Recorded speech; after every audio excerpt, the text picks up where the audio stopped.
Well, good. So I found my seating chart. And Francisco is back. Francisco was absent without leave.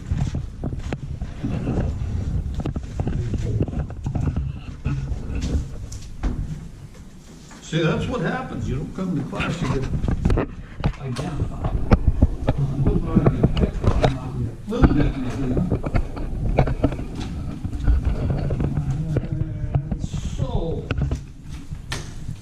So, questions. Quiz has simplified the following grammar.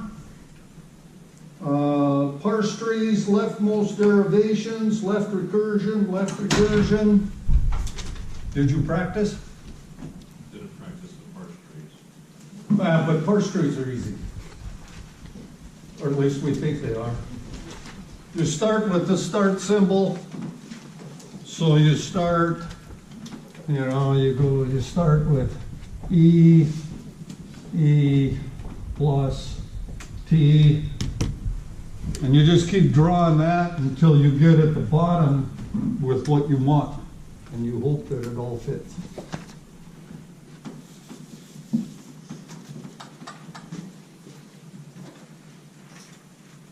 So we only have to make the grammars look like they're able to be compiled if you say like fix the grammar, right? Like if you say simplify or something, you don't have to do it? Simplify just makes, yes. If I say simplify the following grammar, I meant to put ambiguity on here and I didn't. I forgot. I was going to ask you, is the following grammar ambiguous? We do it as a You bonus? could answer that though, right? Maybe that's extra credit Bonus. for everyone here. So simplify the following grammar means remove unreachable symbols and any productions that are involved in not generating a terminal string. Simplify the following grammar does not mean make it recursive descent parsable or even remove left recursion.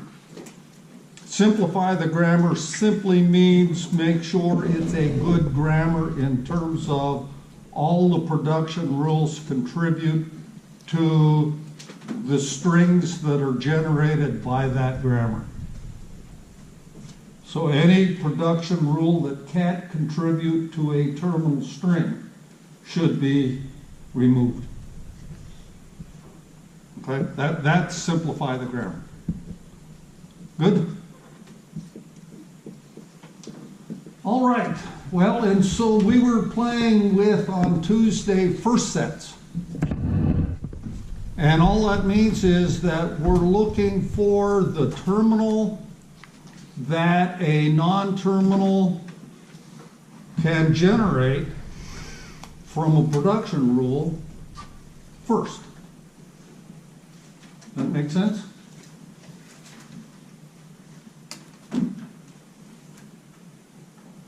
We'll practice that more. But in simplistic form, all that means is if I have something that says S goes to AB or C, D, E, okay, I'm making up stuff now, so, and A goes to XY, X goes to A. Is it XY, big XY or little XY? Big XY, because I got an XY on the left now. Well, we learned that doesn't always, on Tuesday. A goes to big FM, little m. F goes to little a. Of course, little a's look different than big a's. Or empty. B goes to B. C goes to A, B, or empty. D goes to B or empty, E goes to E or empty.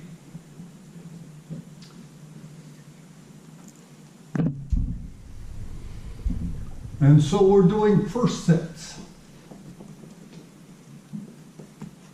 So the first of S, A, F, B, C, D, and E. So these are the set of terminals that this non-terminal can generate first. Well, S generates what A generates. A generates what F generates. F generates an A. Well, so, what is the first that F can generate? F can generate an A or a nothing. It might generate a nothing.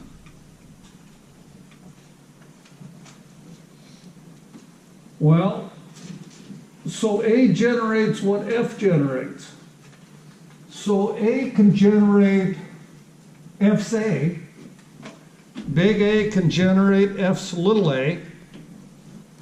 If big A generates F's empty, big A still generates something, namely it generates that M.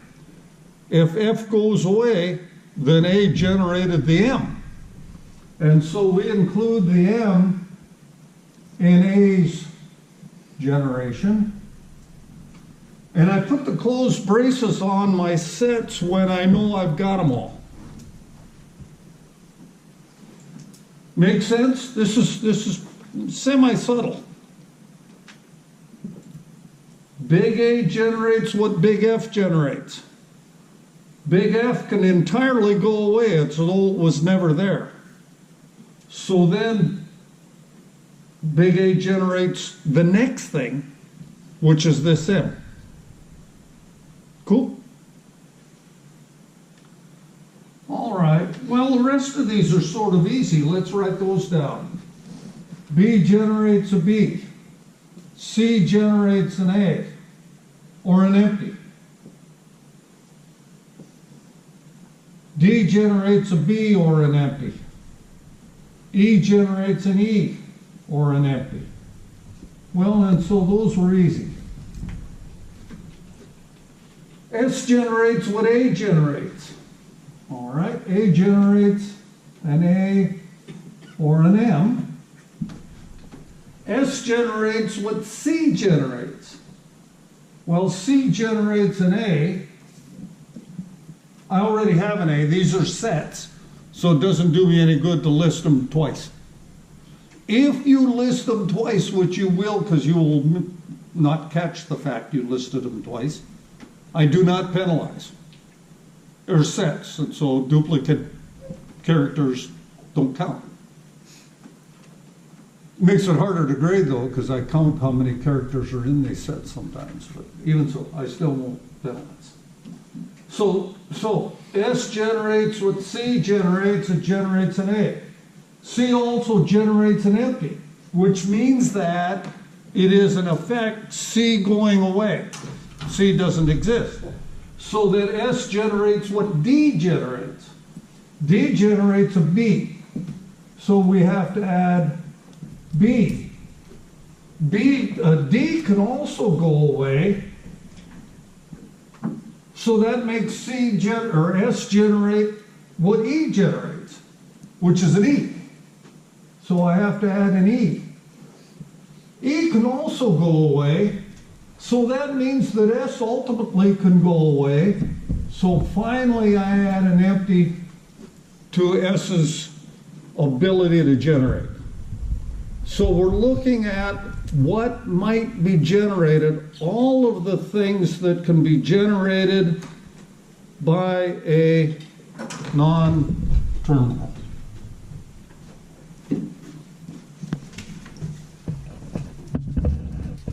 Alexander. So you said the things that can be generated, do you mean single terminals, or do you mean it can also be terminal strings?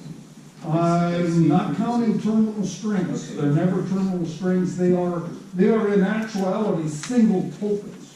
Oh, so like C generates AB. There, that's what I was.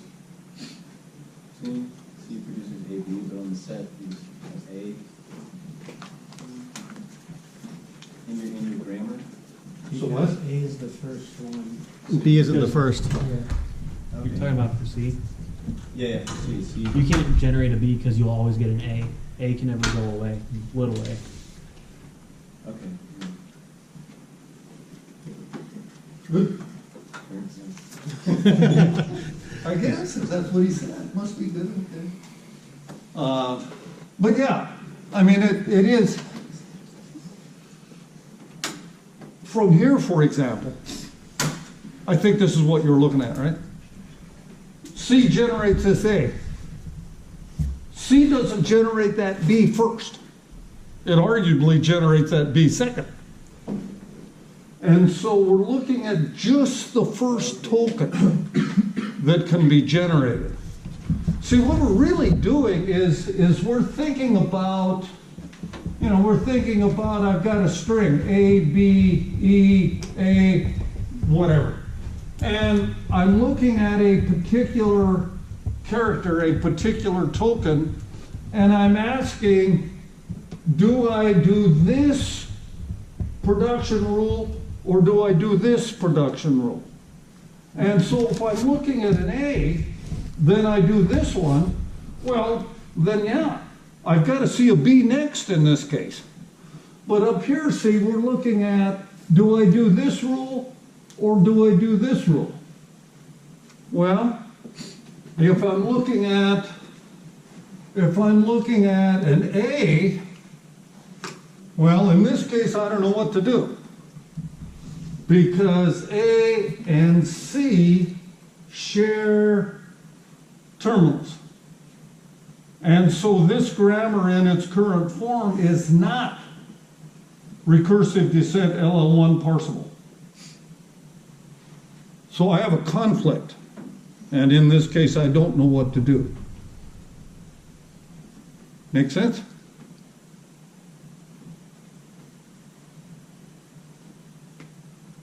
You all going to survive the hurricane? No.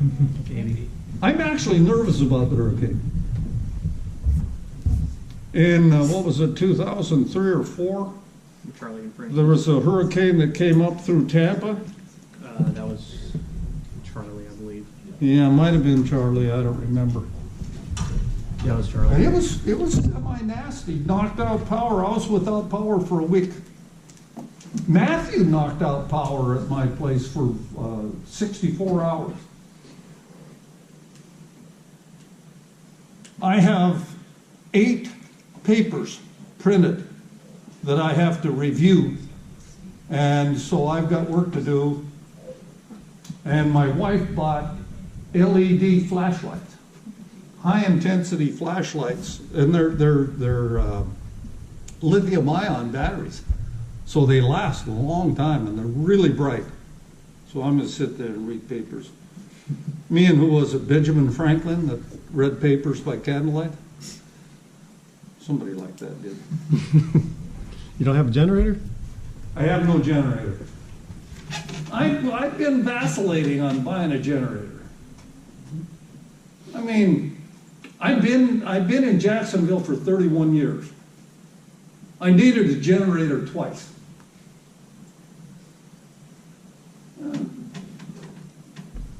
By the time I need it, it won't run.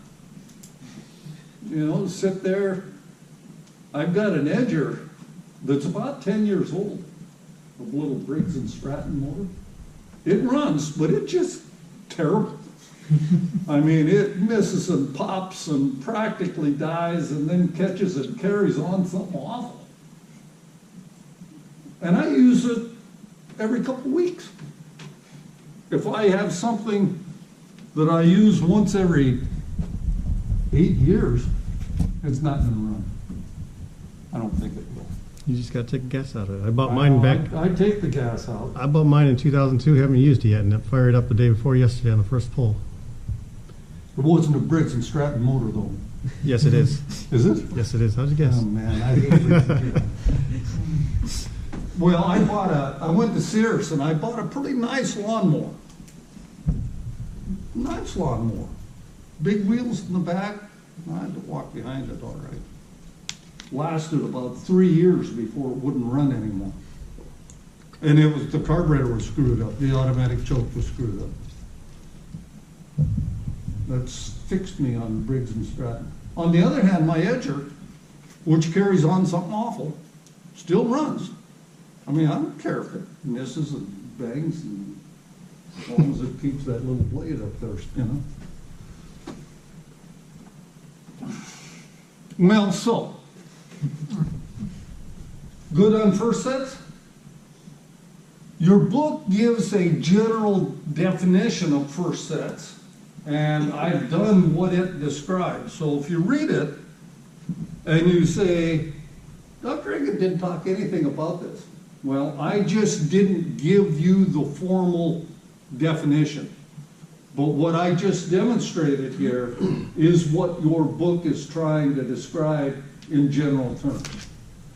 And so what the book is simply saying is the first of S is the first of C unless C goes to empty. And if it does, then it's also the first of D. And if D goes to empty, then it's also the first of E. And then if E goes to empty, then empty is in the first of S as well. Same thing. The first of S is the first of A. If A goes away, goes to empty, then it's also the first of B. And in these first sets, we list all possibilities. Make sense? That's all there is to it. It's no harder than that.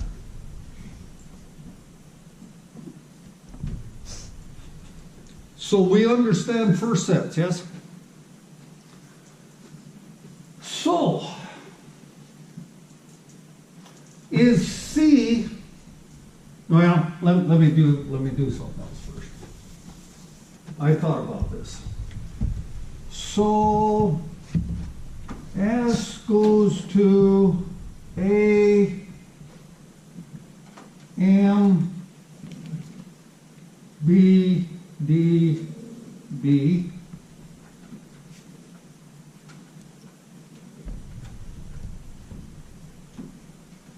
Okay.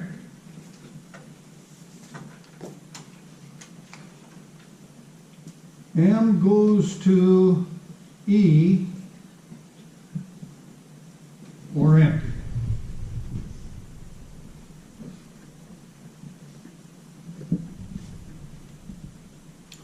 All right, so we're trying to parse this. The parser's trying to know what to do. Well, clearly it sees S, and so it knows what to do. It doesn't have any choice.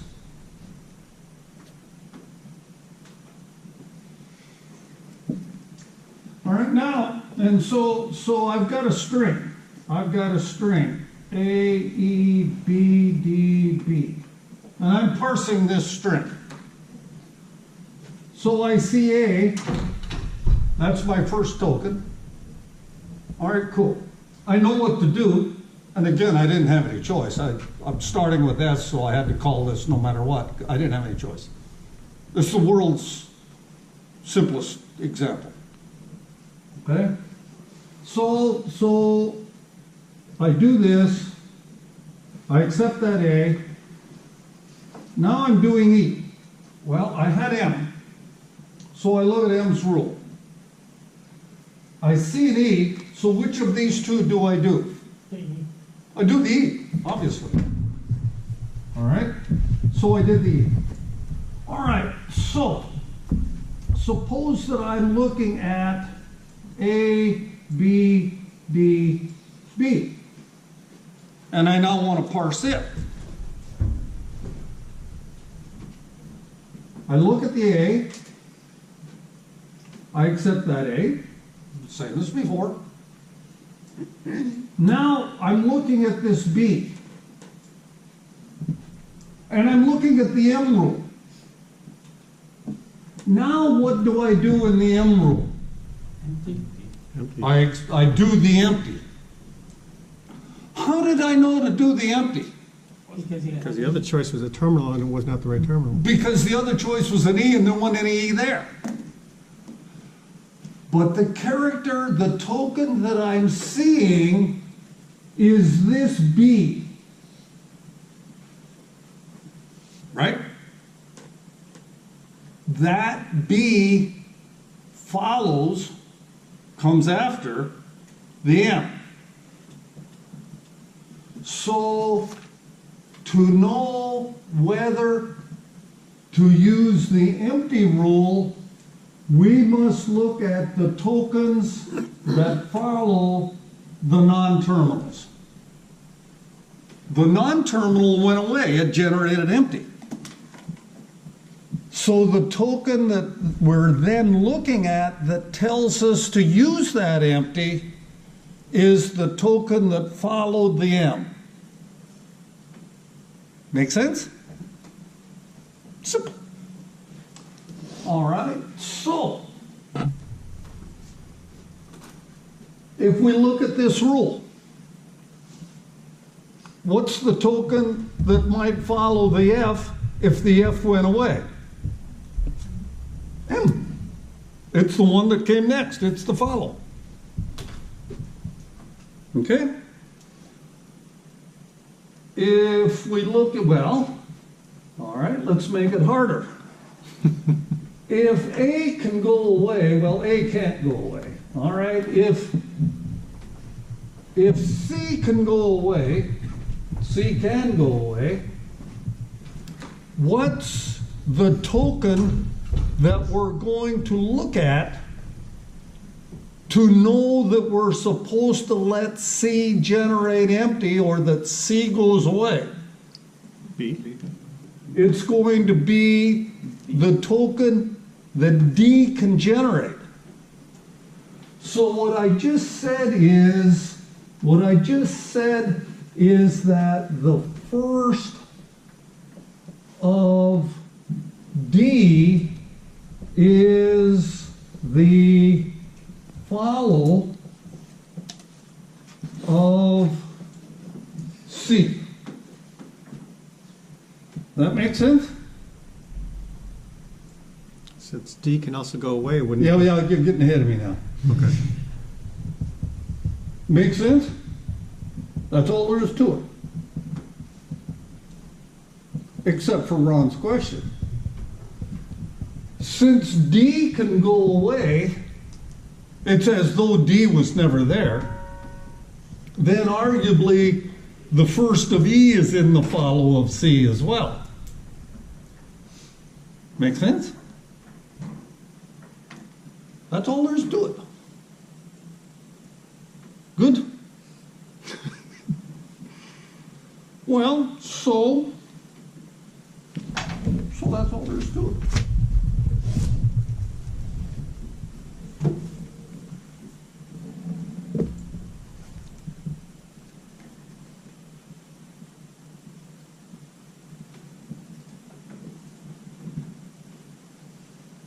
I'm giving you a minute to think about that.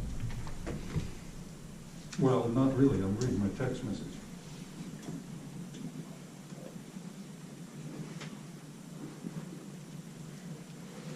So I told you I'm having a shed built in my backyard, right? So my wife just texted and says, the shed is coming along, I may have to revise my estimate. Her estimate was that it might be done by the 1st of October. I ordered the dumb thing on the 18th of July. That's what I do. If something doesn't make sense or isn't right. It's how you exercise your shoulder, right? Well, this shoulder pretty good. That's the one that was torn. When I was doing therapy, this shoulder was looser than this one. So she had me do, I had a young woman, very, very nice woman, married 2 kids. Of course, I got to know her pretty well. You know, she's sitting there prying on my shoulder, so we're shooting the breeze. And so she says, okay, raise your arms. So I raised them. And she says, your right shoulder is better than your left one. She says, they both are poor. But the right one's better. Both too tight. All right. Well, so now all we got to do is practice. We claim we understand, and so now we've got to practice. So, what we're now doing is follow sets. And so follow set of S, A, F, B, C, D, and E.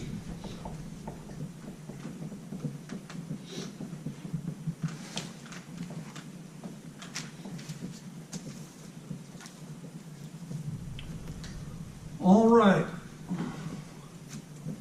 So, when we have a terminal string, I already mentioned this, when we have a terminal string that we're parsing, A, B, B, A, D, whatever, I'm making it all up, we're parsing this. When I showed you the parse a week or so ago, I went until I got all of the tokens parsed, and then I said we hit an end of line or end of file or something, right? And I said for this class, that something is going to be a $sign. Remember? As a result of that $sign being the last thing we ever see, the $sign is going to be in the follow of our start symbol. Always categorically, we just put it in there. Okay? And that's sort of a convention so that when we're parsing, we know we're done.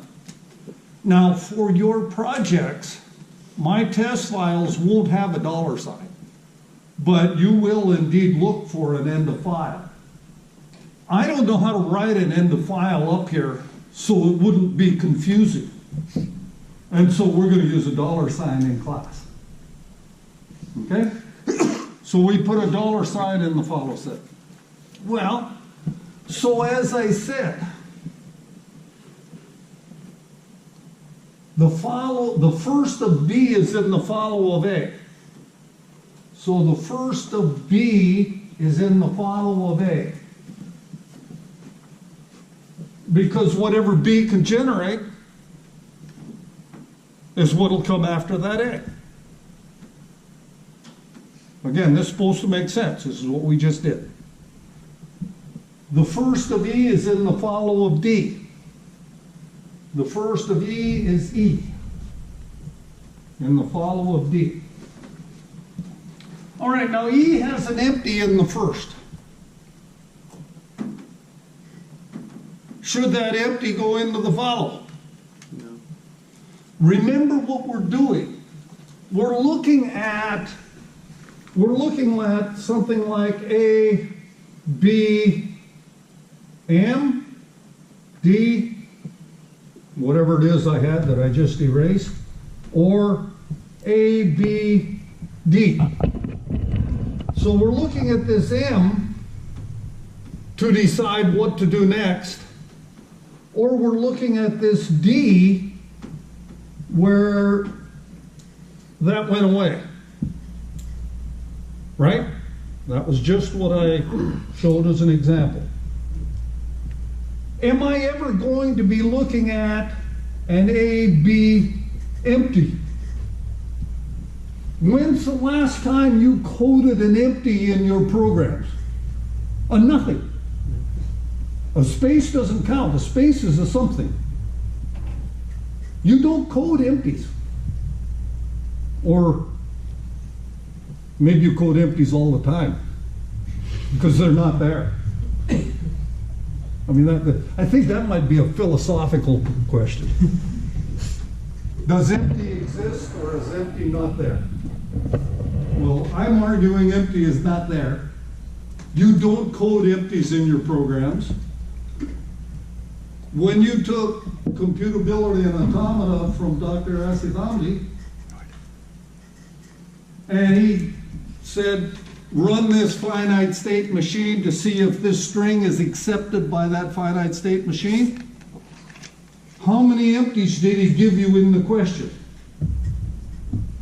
No empties.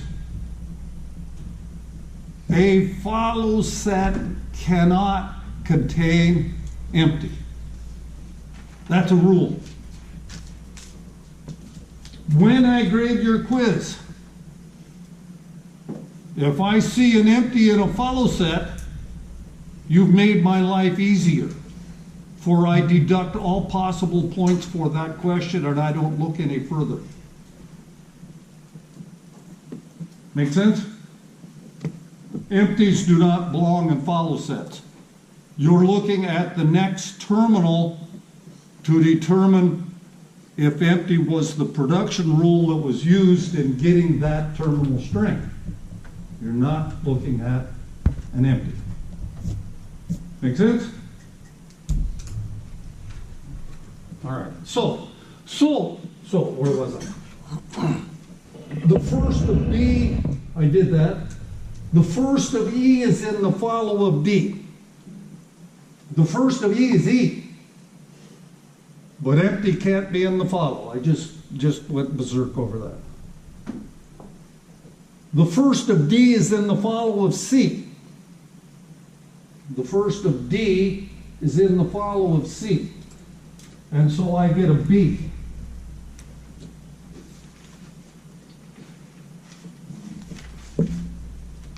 Now, so I did the first of E in the follow of D, right? I did that. I did the first of D in the follow of C. I did that. D can generate empty. So it's as though that D wasn't there. So now the first of E can be in the follow of C.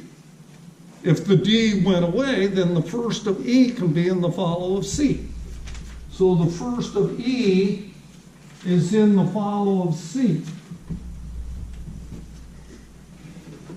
Make sense? So this is easy enough, but you got to be careful that you don't miss, because you can skip symbols. The first of M is in the follow of F.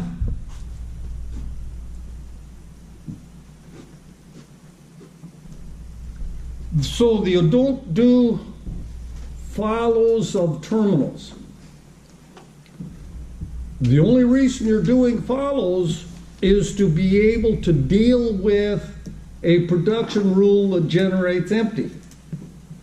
If D goes to empty, then we're looking at the next character to know that the D did go to empty. We're looking at the follow of D to know that D went to empty. If I've got an AB, well, the A didn't go to empty. The A is an A. So it makes no sense to think about follows of terminals.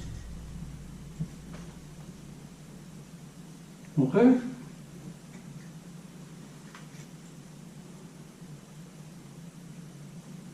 It turns out if you read your text, Loudon does do firsts of terminals. And so he'll do the first of terminal A is equal to A. The first of terminal B is equal to B. And that's all it can be. I mean, an A is an A and a B is a B. I'd pretty well skip that. I mean, I'd claim it's obvious. But if you read your text, which is recommended, he will write down the firsts of the terminals as well. All right.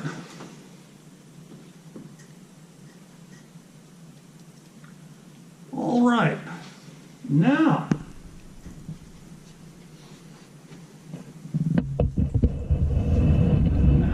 we got something else to think about.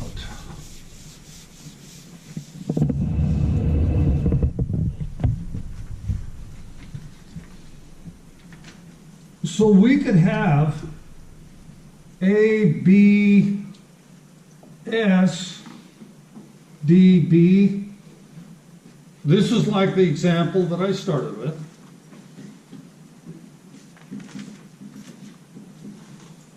D follows that S, right? Yes. There it is. Now, it turns out then, of course, in the next derivation rule, S can be replaced by AB. So I replace the S and I put in an AB in a leftmost derivation. Okay? Now look what happened. This character, this token that followed that S, that same token now follows this B. So whatever follows S follows B. What follows S follows B. Make sense? What follows S follows E, because I might have gone A, B, C, D, E, D, B. This follow item that followed S now follows E.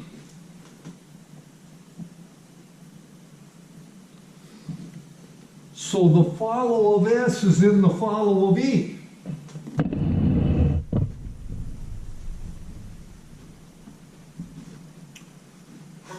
Follows don't go in terminals. So the follow of A we look at, but we don't have follows of terminals. Terminals don't go away. Nothing to do, nothing to do, nothing to do, and all the rest of these.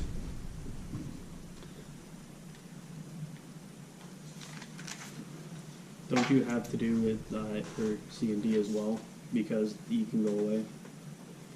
Exactly. So that's the next complicating factor. So my phone is pestering me more than I'm willing to look at now. So I turned the volume down. Don't steal my phone. I read the #1 stolen item in the United States, cell phones, which I don't fully get. I don't think it does you any good to steal my phone. I mean, you can't get in it. I got it password protected. You can't use it because it's not your number. It's easy enough to reset the thing, you know, if you just reflash the phone. I'm not thinking like a criminal. Yeah, I know. You can reset it. So Benjamin is helping us out here. I wasn't going to say that. The other thing about the #1 stolen item, like most shark attacks happen in 3 feet of water. Yeah, It's where the people are. yeah. Well, and most, or at least a lot, now I don't know of most, but at least a lot of drownings happen in bathtubs. Yeah, it's Yeah. things happen where the people are. So like, Yeah. cell phone's #1 stolen because everybody has a cell phone. Yeah, and people are careless with them and set them up on podiums and then forget them.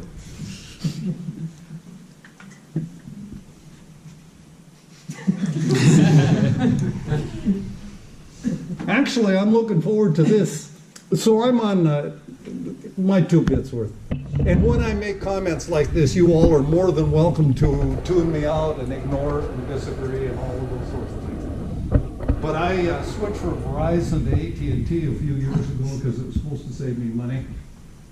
And I learned that AT&T sucks. Yes, it does. And so I'm waiting for the Note 8 to come out. And then I'm going to buy a Note 8 and switch back to Verizon.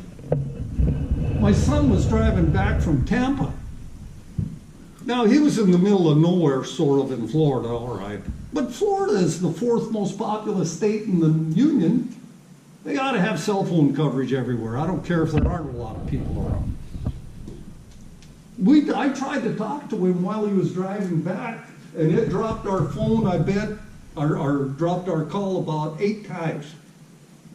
We'd wait 10 minutes, call back, get through, drive another couple miles, drop the call again.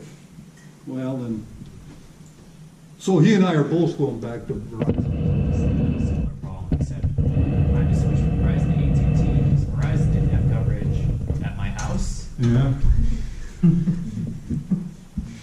So I'm born and raised in Montana. I go back once a year to visit the cousins and my elderly aunts and stuff. Verizon wouldn't work. AT&T worked in the little town in Montana. Yeah. That's how it goes. When my son and I both had Verizon and he would drive into his neighborhood, it would drop the call every time. There was a blank spot there. So we're both going back to Verizon. I'm sure it'll drop the call again. I don't know. You can't win. Anyway.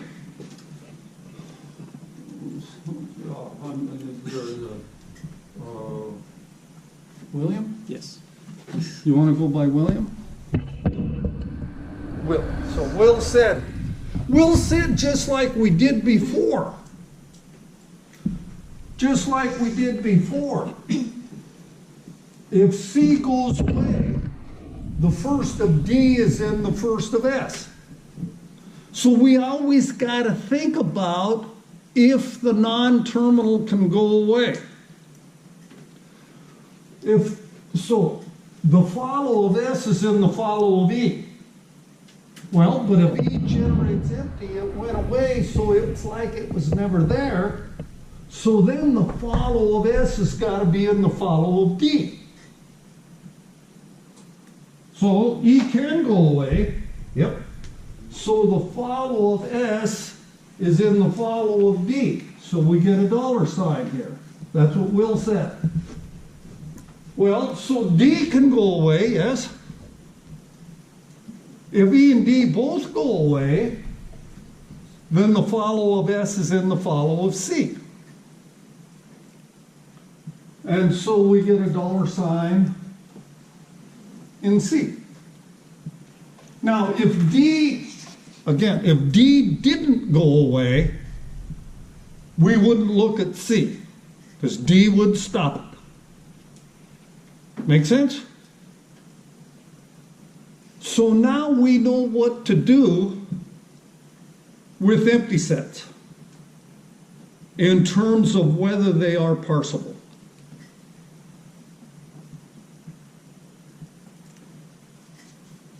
Good? All right, so let's back up here. Let's back up. So some rules.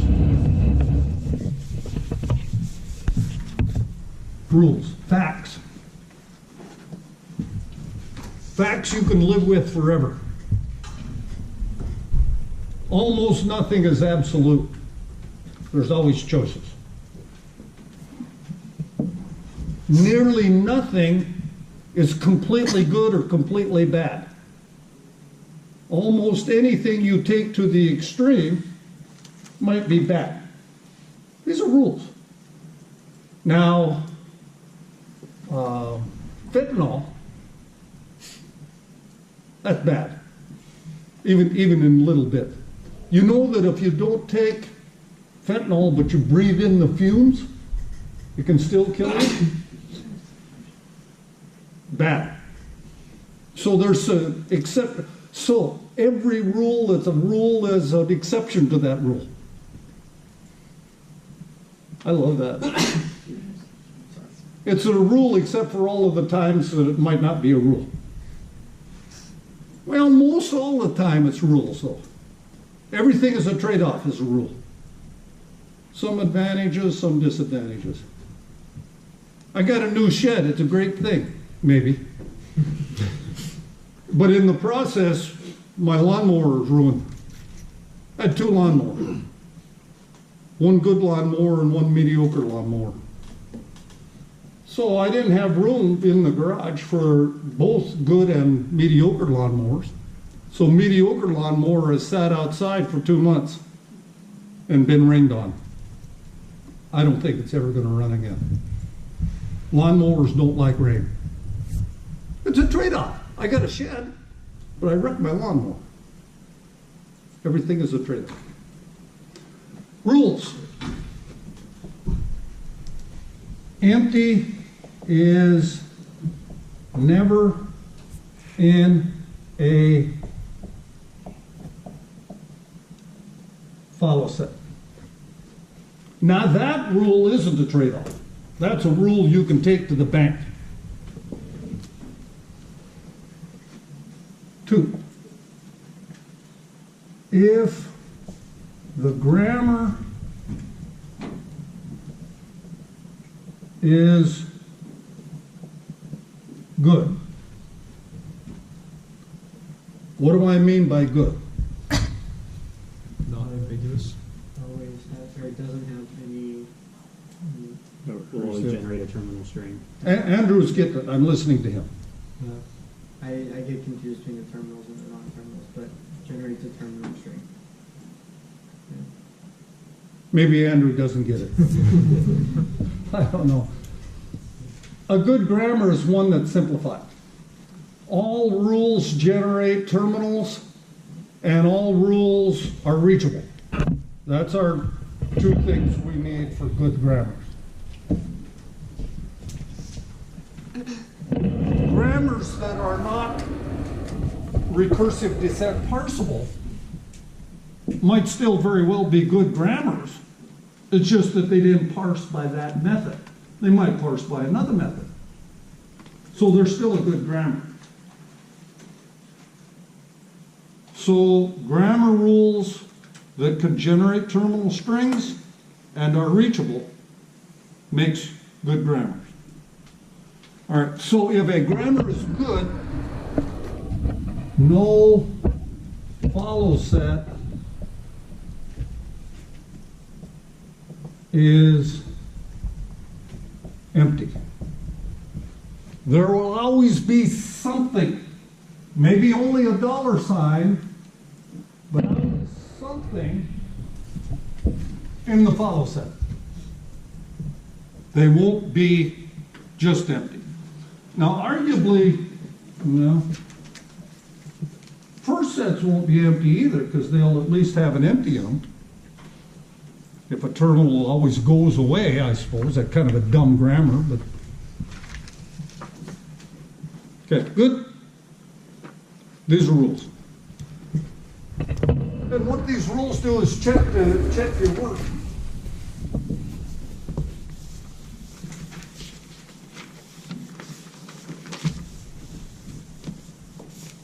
Hey, so I want to finish this example that we worked on the other day.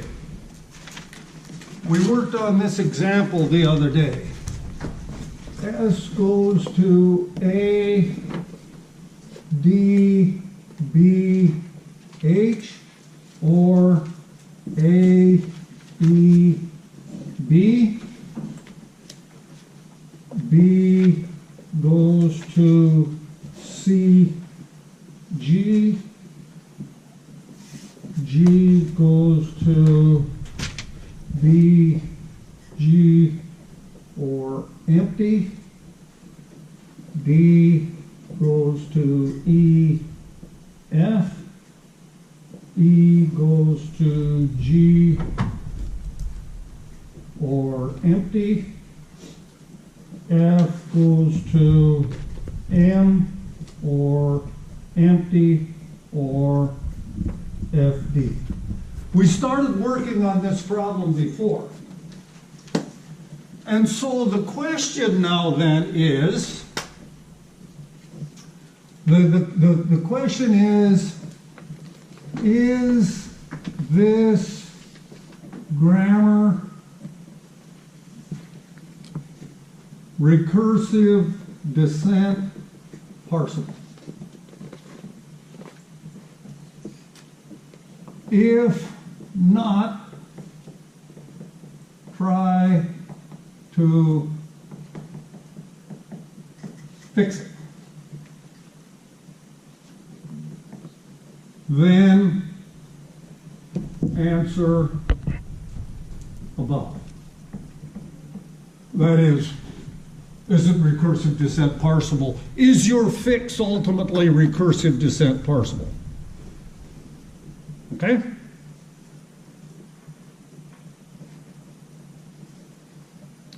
Is this grammar recursive descent parsable? Not at the moment, exactly. So we know for a fact this rule is problematic, obviously, because it generates A both times. So we do, number one, we do left factor, and we get S goes to A P. I'm using P this time instead of X because we didn't know if X was upper or lowercase. Well, we don't know if that P is upper or lowercase either. P is just as bad as X, isn't it? R. That's uppercase. For it looks different. Okay? Then R goes to D, B, H, or E, B. All right, so we don't have this rule anymore. Okay? Now we look a little bit and we see D goes to E. And this one goes to E. So we know that's not cool. The first of E and the first of E are going to have some things in common. Namely, everything in common. So we're going to do R go, so. Step 2, substitute.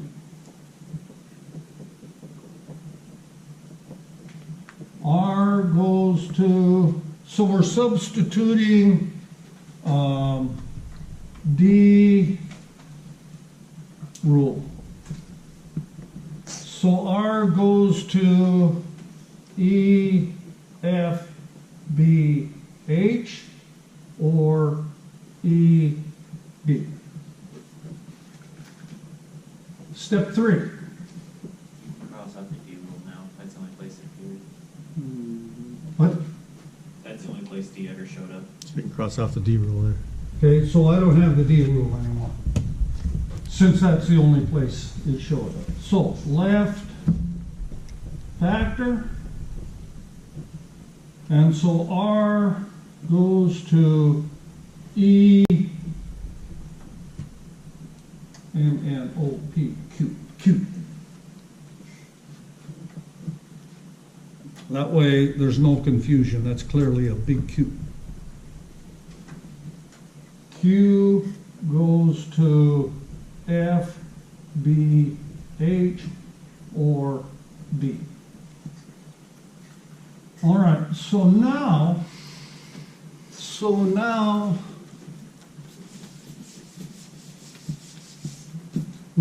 I have S goes to AR.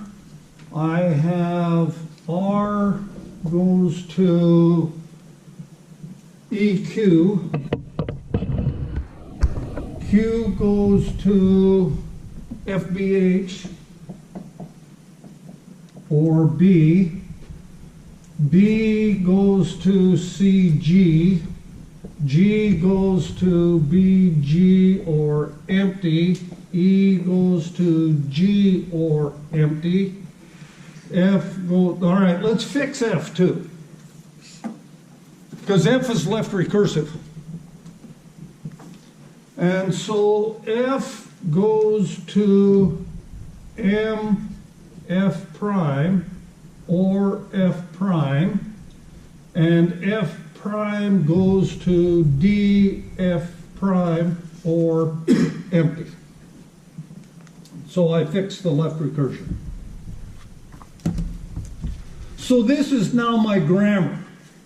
Is this grammar recursive descent parsable? I don't know. Well, I don't know, yeah. This is hard. I'm not sure. I don't see any obvious problems like I had before. But how do I know for sure? So to know for sure, we got to look at first and follow sets.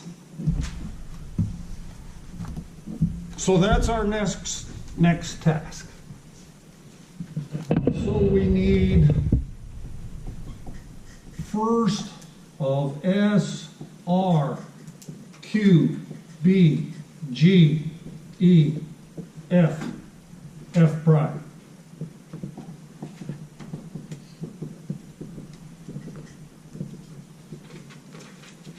Is this technically step 4?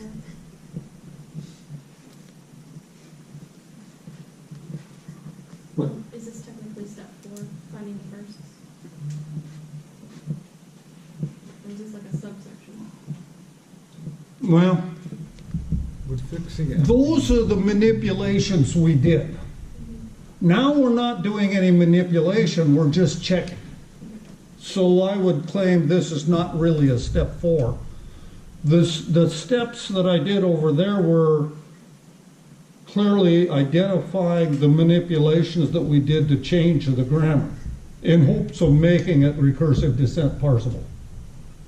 Now I'm not doing anything like that, I'm just checking. If you want, we can say step 4, checking. And so I'm checking by computing first and follow sets.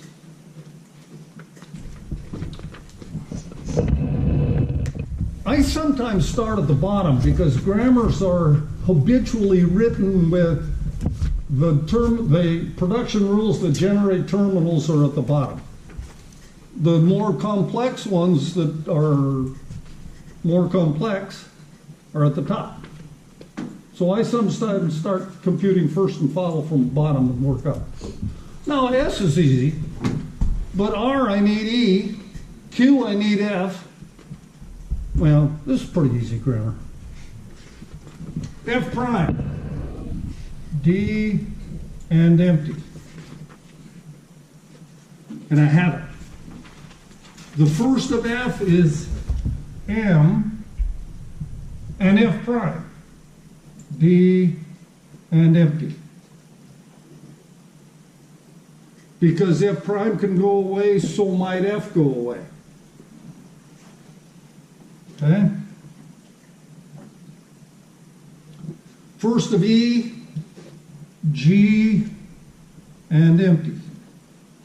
First of G, B and empty. First of B, C. First of Q is the first of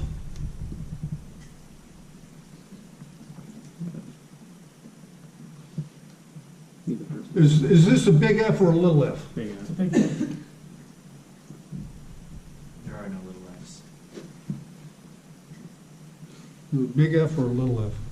It's big. We got to be careful of that. They're all big. They're all big.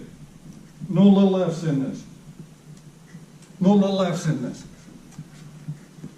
So the first of Q is the first of F. The first of Q is the first of F, who is M and D. F can go away, so the first of Q is the first of B, who is C. And then the first of Q is B. Notice B can't go away, so I didn't use the first of H because it stops at B. B must generate something. The first of R is the first of E. The first of R is the first of E, who is G. E can go away, so it's the first of Q, who is M, B, C, and B. The first of S is A. And I have calculated first set, yes? Josh? For Q, that V on the end, how did you get that one? The little V on the end of Q? That one, yes. Because it generates B right Oh, here. okay. I forgot to look at the other part. Yeah, you gotta look at all the options. And so you combine all of the options on all of them. You know, so if you have S goes to A or B or C or D or M, well, you look at first of A, first of B, first of C, first of D, first of M, who is M, all goes in the first of S. You can look at them all.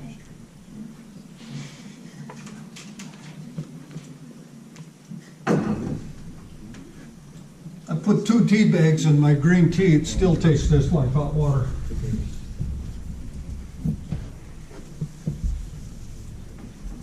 All right, so now,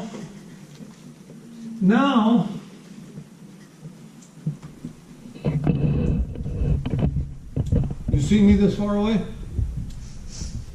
Yell at me if I don't write clear enough so you can see it.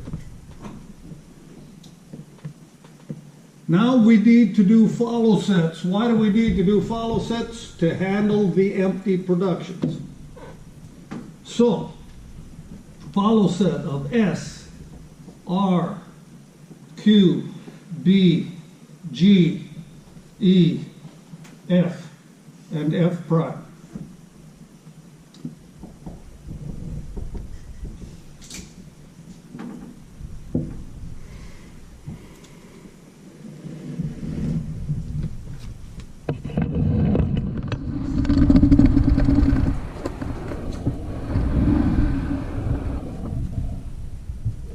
Good. Put $sign in the start symbol, just, that's a habit. That's a rule. That's another rule. Put $sign in the start symbol.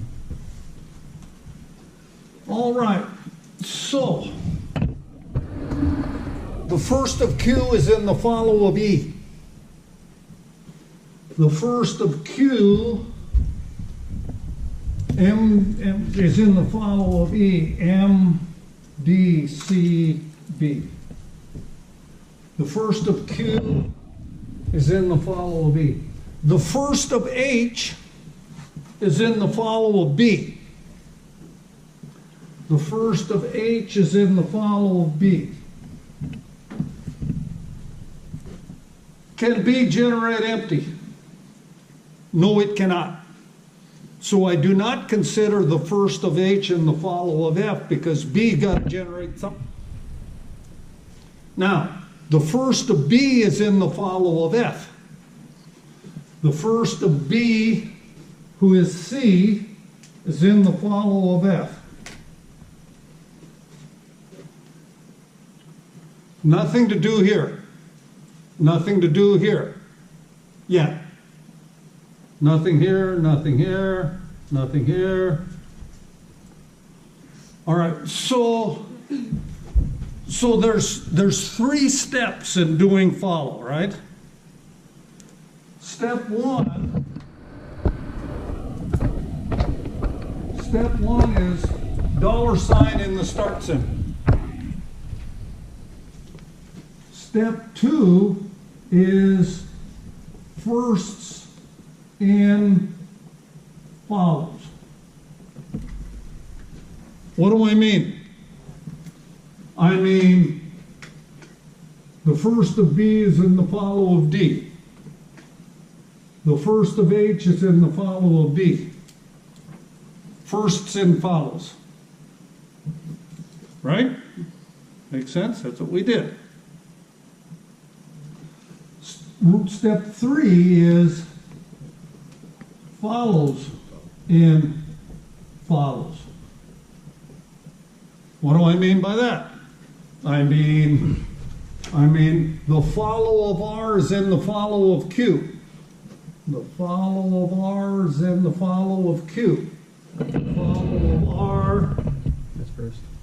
The follow of R is in the follow of Q. The follow, what? You'd have better luck if you started with S's in the Yeah. follow of R. The first rule. Oh, I gotta go up here. The follow of S is in the follow of R. The follow of S is in the follow of R. The follow of R is in the follow of Q. Can Q go away? No, it can't. So the follow of R does not go into the follow of E, since Q can't go away. And when I say Q can't go away, it means that Q can't generate empty, which means empty is not in the first of Q. So when I ask, can Q go away, all I'm asking is empty in the first of Q? All right. The follow of Q can't go into H. Terminals don't have follows. The follow of Q can't go into the follow of B. Terminals don't have follows. I just said that. The follow of B is in the follow of G. The follow of B is in the follow of G. The follow of G is in the follow of G. Hope so. That's a little redundant, but if empty were in the first of G, then the follow of G could be in the follow of Whatever else is B if that were a non-terminal. So you still sort of got to think about the follow of G and the follow of G, and if G goes away, then see I'm talking about if it looked like this.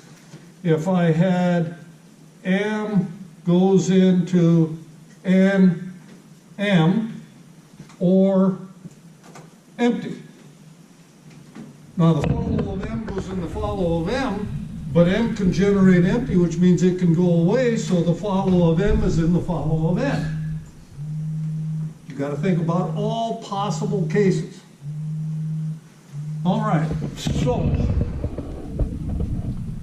nothing to do. The follow of F is in the follow of F prime. The follow of F is in the follow of F prime.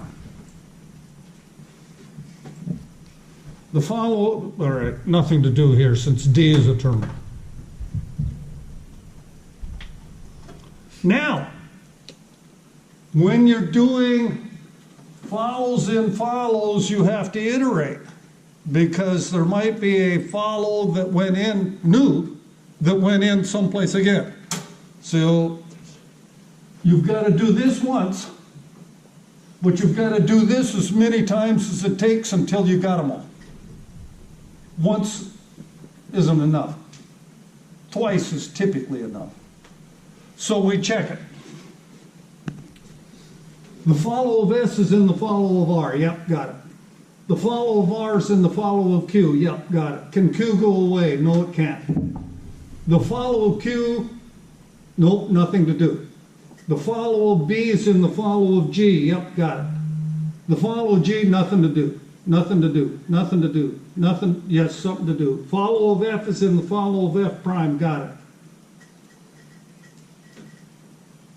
Follow of F, got it, got it. So I did another iteration looking at them all. Nothing changed. So now, I have my first and follow sets. So now, is this recursive descent parsable? Yes, it is, because there are no choices. We're home free.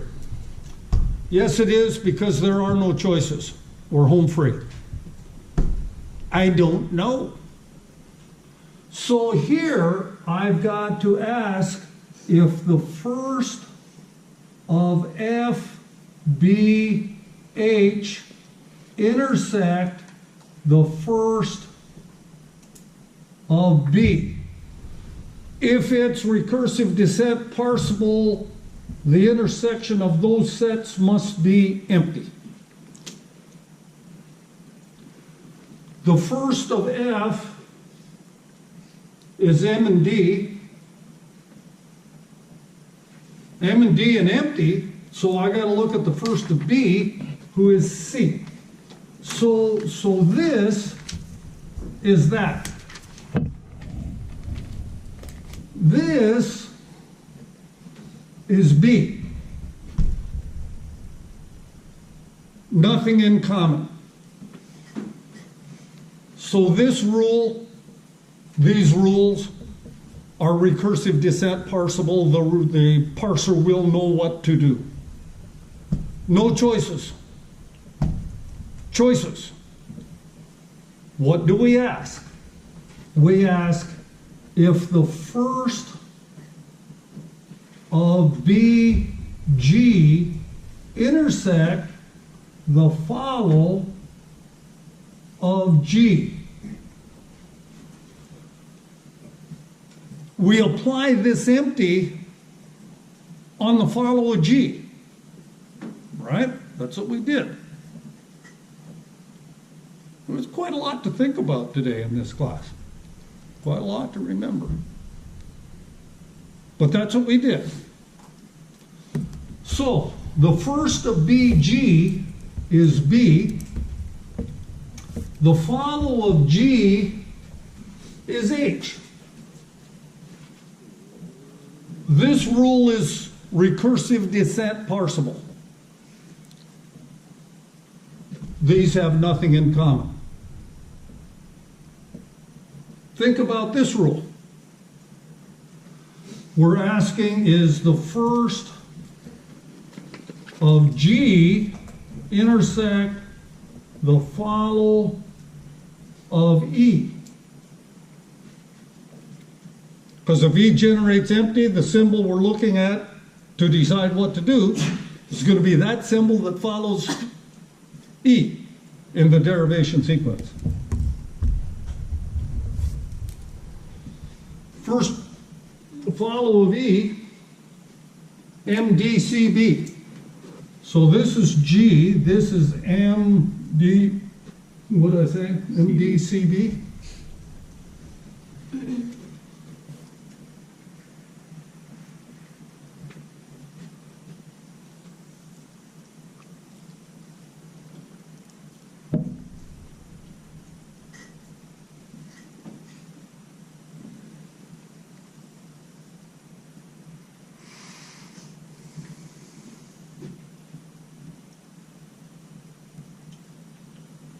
So now we got this one. What's the question we ask? This question gets a little more complicated. We ask the first, I can't bend over down there and Miriam can't see it.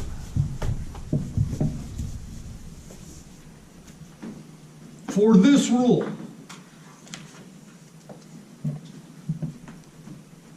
what do we ask? We ask the first of M F prime intersect the first of F prime Follow this. and intersect the follow of F. How come? Because F prime can go away. It's like that F prime was an empty. Anytime you got an empty, you got to think about what might follow this thing to decide what to do in the parser. So the first of MF prime is M. The first of F prime is D. We only take the D because we're looking at the current symbol. Empty is not a current symbol. And then the follow of F C. was C.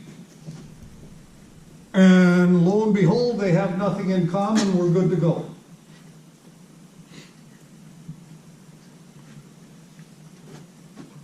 For this one, we ask the first of DF prime, who is D, intersect the follow of f prime. The follow of f prime is C. We have no conflicts whatsoever in any rule. All of the union, or all of the intersections, no unions, all of the intersections are empty. We conclude grammar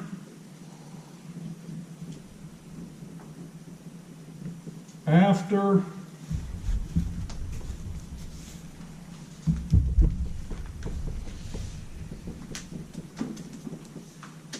fixing is recursive descent. And I'll probably put it on the quiz, and LL1. Remember, those are our two top-down parsing techniques. Both of them are need these conditions to be satisfied. So recursive descent and LL1 parsable. Phew. Hard work, huh? One of you and Michael and Kyle. Hard work, huh? Make sense? Supposed to make sense. You're supposed to not do what I did when I was a student. I'd sit and watch this and I'd say, I'm confused, totally confused. Then I'd go home and study for 5 hours and figure out what actually happened. Don't do that. I'm trying to go slow enough, explain it, that if you do wander, if your mind does take off a little bit, and so there's a gap and you don't understand, stop me and say, hey, wait, just like Josh did. Hey, wait, how do you get to here? I started thinking about my girlfriend, and I missed something, or my boyfriend. Or maybe your girlfriend. I mean, I don't know. Who cares? I apologize to all of you who I may have just offended. Or I would argue you shouldn't have been offended. I don't know. I don't want to go there. You started thinking about the oncoming hurricane. And so if you did and you missed something, ask me. You're supposed to know. Now, you may follow me in class, but by Tuesday, you won't be able to do it. On Tuesday, we'll do this all again.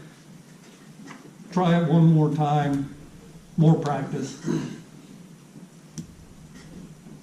And this will make more sense when we actually do LL1 parsing. It'll sort of tie it all together and make it fit better. But you understand what we're doing. Again, what we're doing is we've got some string. And we've got, who knows, we got a Q in here. And the Q in there has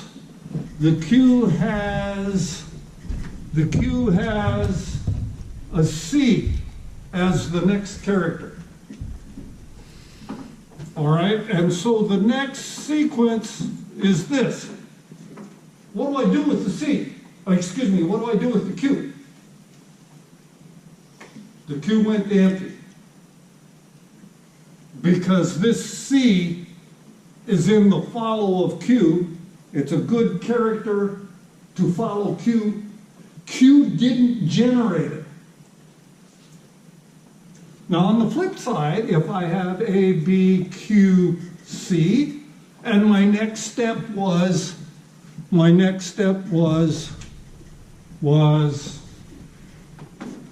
A, B, B, C, now we know what Q did.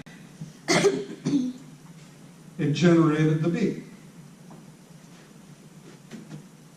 Q went to empty, Q went to B. That's why we did all this work. So that the next token tells us what to do with the Q as we're parsing. The next token tells us what to do with the queue as we're parsing. Kyle? Can't the queue not go to empty? Technically, yeah. It'll- Because it always.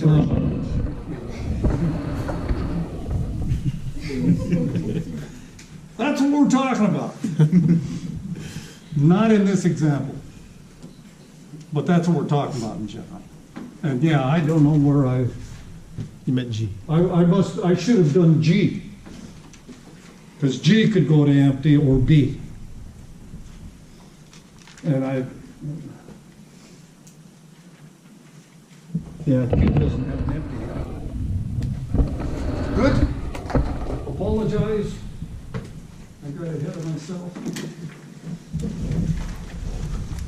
But good question, Kyle. That kind of, except you didn't ask the question. You just